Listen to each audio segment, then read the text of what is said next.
જીવ અને શિવના મિલનની રાત્રિ એટલે મહાશિવરાત્રિ। મૃત્યુંજય મહાદેવ ત્રાહી મામ શરણાગતમ, જન્મ મૃત્યુ જરા વ્યાધિમ પીડિતમ કર્મ બંધને।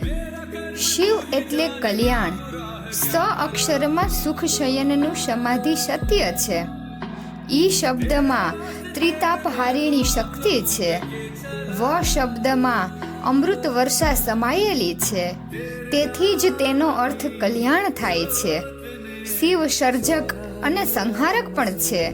તેમના તાંડવ નૃત્યમાં સંપૂર્ણ નકારાત્મક અસુરતાનો સંહાર છે।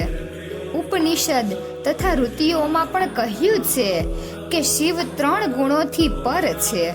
તેમનું એક નામ રુદ્ર પણ છે। શિવજીની ઉપાસના કરવાથી મનવાંછિત ફળ પ્રાપ્ત થાય છે। શિવલિંગની 55 અથવા 16 પૂજા કરવાથી મોક્ષ પ્રાપ્ત થાય છે। અતિ પ્રાચીન અને ખૂબ પ્રચલિત કથા છે કે એક શિકારીએ અનાયાસે મહાશિવરાત્રિની રાત્રિએ ઝાડ ઉપર, જે ઝાડ બીલીનું હતું, ત્યાં રાત્રિ શિકારની શોધમાં વિતાવી। શિકાર ન મળતા ઉપવાસ થયો। એની પાસે બેલીપત્ર નીચે શિવલિંગ ઉપર પડ્યું, તેથી તેને ઘણું પુણ્ય પ્રાપ્ત થયું। અનાયાસે થતા ભગવાન શિવ કલ્યાણ કરે તો ભક્તજનો ભાવથી ભગવાન શિવની પૂજા કરે, ભક્તિ કરે, જપ કરે તો ભગવાન શિવ કલ્યાણ કરી મુક્તિ કેમ ન આપે? આધ્યાત્મિક રીતે જોઈએ તો મસ્તકનો ચંદ્ર શીતળતાનું પ્રતીક છે। જટામાં ગંગાજી પવિત્રતાનો ધોધ છે। કંઠમાં વિષ બોધ આપે છે કે કડવા અનુભવોને બહાર વ્યક્ત ન કરતા કડવા ઘૂંટ જીવનમાં ઉતારવા।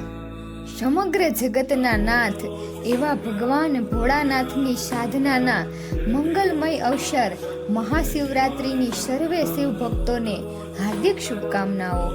ભક્તિ શક્તિનો આ દિવ્ય પર્વ આપ સૌના જીવનમાં સફળતાના માર્ગો પાથરે એવી ભગવાન શિવના શ્રી ચરણોમાં પ્રાર્થના।